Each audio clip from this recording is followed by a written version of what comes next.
আওয়াজ করে বলেন তো, গরু খাওয়া হালাল না হারাম? কুকুর খাওয়া?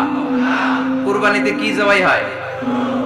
সুন্নতে খাতনার অনুষ্ঠানে, বিয়ের অনুষ্ঠানে, প্রতিদিন কসাইয়ের দোকানে, কোথাও কুকুর জবাই হয়? আচ্ছা, গরু বা গাভী বছরে বাচ্চা দেয় কয়টা? একটা। আর কুকুর দেয় কয়টা? 7টা, 10টা, 11টা।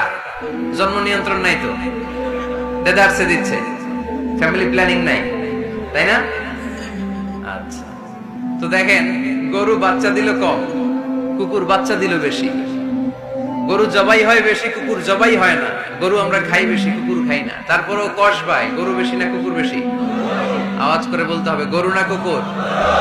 কারণ গরু খাওয়া হালাল, আর হালালে বরকত ঢুকাই দিছে কে? এজন্য দ্য ডিসিশন ইজ ইয়োরস, সিদ্ধান্ত আপনার। কই যাবেন, ডানে না বায়ে? হালালের সাথে না হারামের সাথে? হালালটা হচ্ছে পরিবেশ বান্ধব। হালালটা কি?